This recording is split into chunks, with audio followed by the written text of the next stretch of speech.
Finally, I want us to focus specifically on linear functions, and we will take time throughout the class to look at different kinds of functions or equations as well. So for now, we're just going to focus on linear.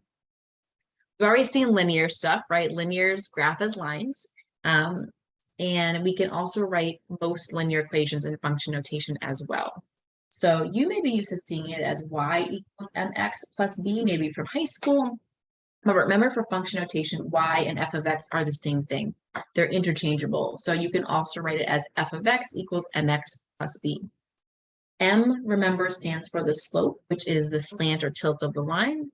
And b stands specifically for the y-intercept, which we already learned about, right? That point that crosses the y-axis. Slope is of a line is the slant or steepness of the line. It's a number that represents that. And we're going to see a few things. And you want to notice that, as the number is bigger, if you ignore the sign, the number is bigger, right? Like a 10 versus a 1 or something like that. You have a much steeper slope there. So the line becomes more vertical. And then the sign gives it the direction. So slopes that are positive are going to go up and increase, and slopes that are negative are going to go down and decrease. So that numerical value actually tells us a lot of information. It tells us how steep it is, and then also in which direction it's going. There's different ways that you can find the slope as well. It's also called the average rate of change. So if you see questions that ask for average rate of change, it's the same thing. You may think of slope as rise over run. You may have heard it as vertical over horizontal change. Remember, vertical axis is the y, so this is the change in y. Horizontal axis is the x over the change in x. A lot of times we'll use this little triangle, which actually is a Greek d, it's a delta, to represent change as well. So you may have seen it as delta x over delta y over delta x. And then finally, you can also see it in this notation where we're subtracting y values on top and x values on the bottom. The last form is very helpful when you actually have 2 points.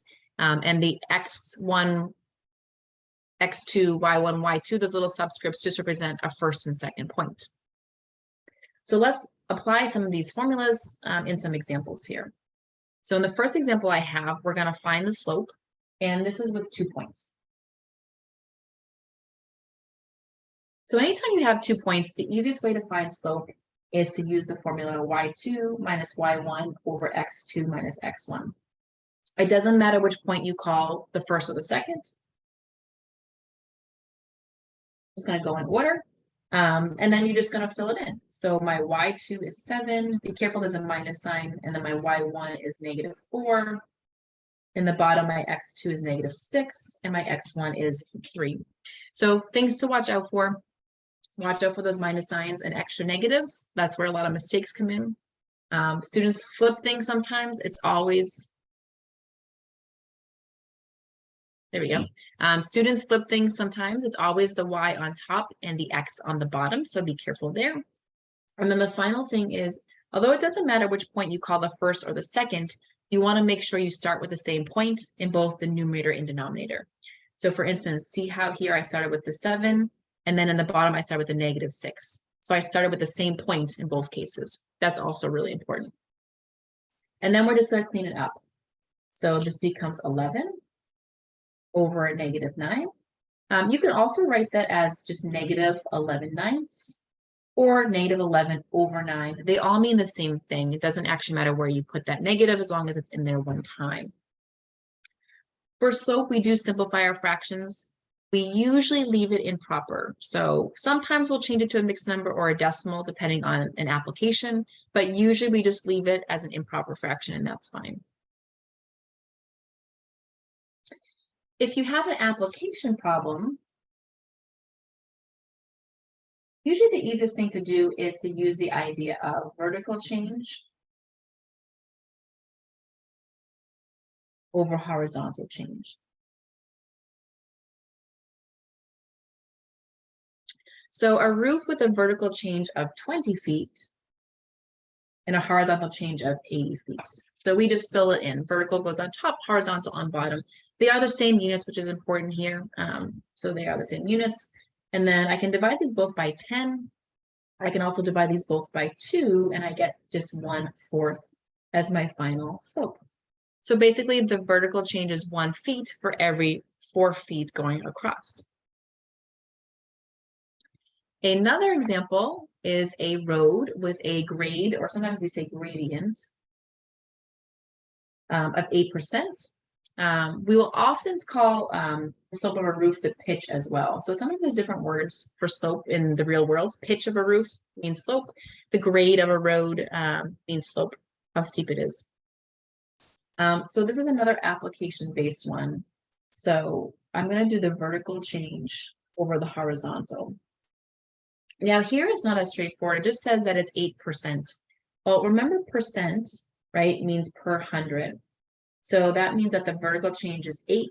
I would assume feet in this case, or could be miles. It depends on how long the road is, I guess, per 100 feet in the horizontal. And then, of course, we could simplify these by dividing by 4, and I have 2 or 25 as my final slope there. As a fun little side note, next time you're out driving, depending on where you live, of course, but if you live near mountains or travel near mountains ever, you will often see signs on the road with a warning about slope. They're usually triangular and yellow, right? So those are like the warning signs. And they'll often have a truck in it with like looking like a truck is driving on a hill. It'll have a number. And that number is telling you the slope of the road. With real world applications, they don't always give positive or negative because some people may be driving up the road, others are driving down, right? So it depends on your direction. So they'll usually just give the positive version.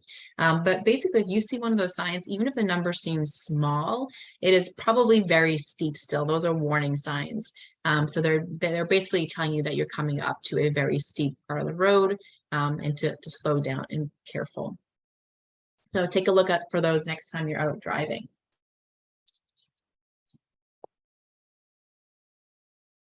We can also find the slope using the linear equation or function.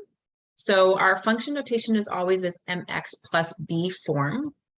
So m is the slope and b is the y-intercept. And I want you to notice in particular that the slope is with the x. So that's important. The other number is the y-intercept, but whatever's with the x, as long as you're in this form here. So you do have to be in the y equals form or the f of x equals form. For this to work, then your slope is with the x. So here, right, I can see that here's my x, so this is my slope.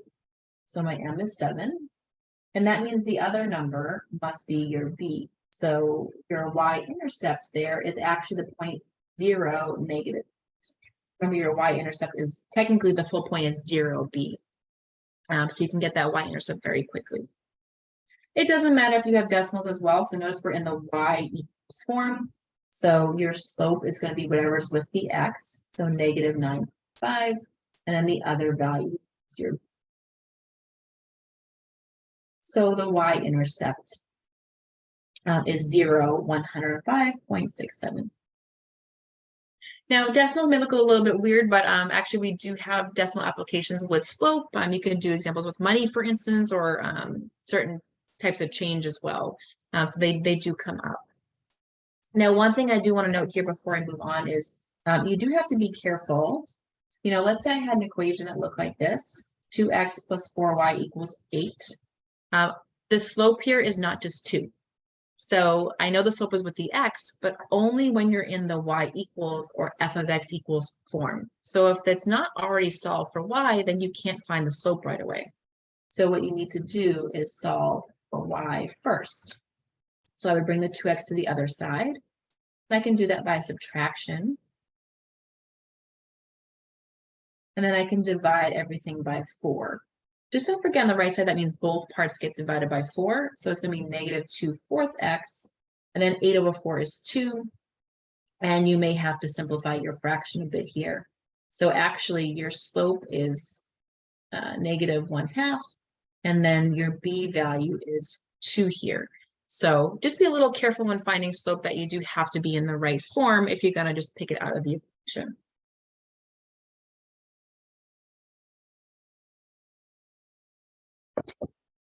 All right, so we've seen a few different ways that we can graph lines, right? We could use the intercepts, or we could just pick values to plug in and find points. That works too. There's a third way to graph linear equations, and you can do it with slope and the y-intercept. So first of all, let's pick out the slope and y-intercept. So we have y equals 2x minus 3. We're in the y equals form, so I can pick them out right away. My slope is 2, and then my b is negative 3. So your y-intercept is 0, negative 3.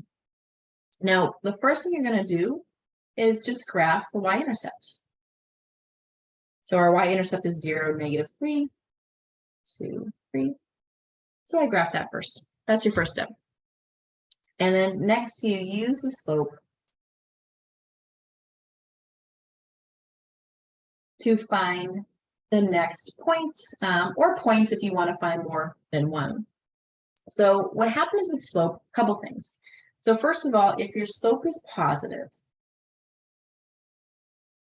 then when you're going to count here. So when you count, you're going to count either up and to the right, or if you need to work backwards, you could count down and to the left. But either way, your graph is going to be going upward or increasing from left to right.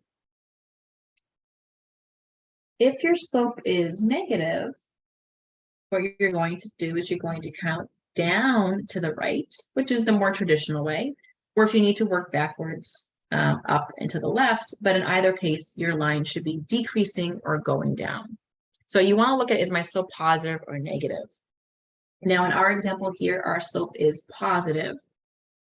You do always have a denominator if it's not written in, it is a 1. So you do need to have the vertical and horizontal change. So 2 is the same thing as 2 over 1.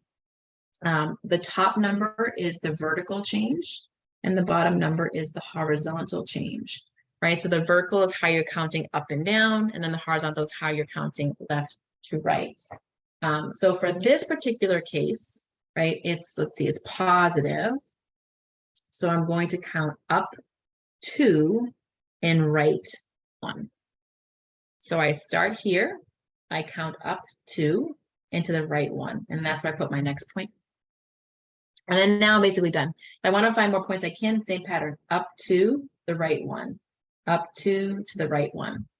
If you need to go backwards because you're running out of room, again, you would go down 2 and left 1. So down 2, left 1, down 2, left 1. But either way, you see that when you draw that line, you're getting that nice increasing line. It's going upward as we read from left to right. So that's how you can graph using the y-intercept and slope. Again, as you're doing homework, just be careful if they specify to use a specific strategy, that's what they expect. They're going to expect the intercept and then one additional point. If it just says to graph, then you can use any of the 3 strategies, whatever you like best. As a little bit of a quick recap here, we've already talked about how slope plays an important role in direction and steepness of the line. A positive slope means the graph is increasing from left to right. So if your slope is positive, your graph looks something like this.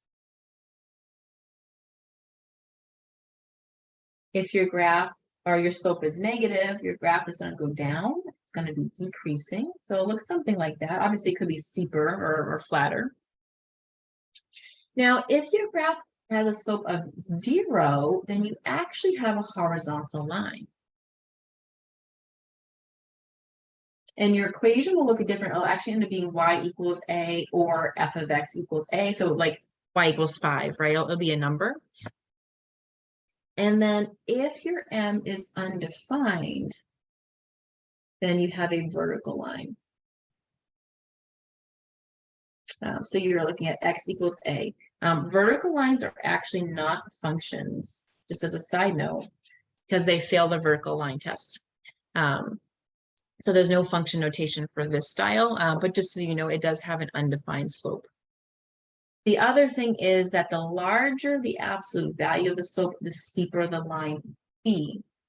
Now, your absolute value is the distance to 0, right? So for instance, the absolute value of -5 is just +5, right? It ends up being that positive version because -5 is 5 spots from 0.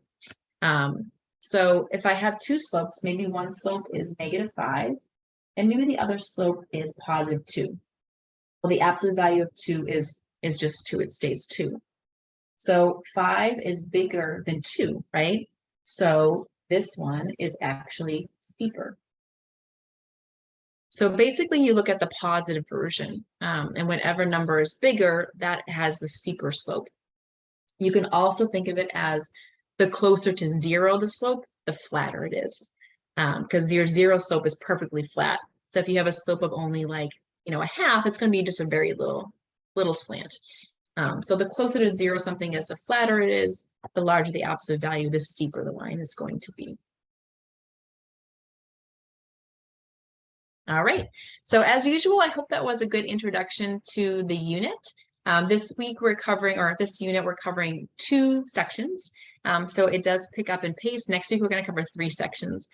So if you have questions, please don't hesitate to ask. I'm always happy to help, and I'm happy to answer questions, online, or we can set up an appointment, or we also have lots of tutoring opportunities as well. So if you prefer tutoring or have a different schedule than mine, we can find you some help if you need it. So please reach out, and I'll see you guys next time.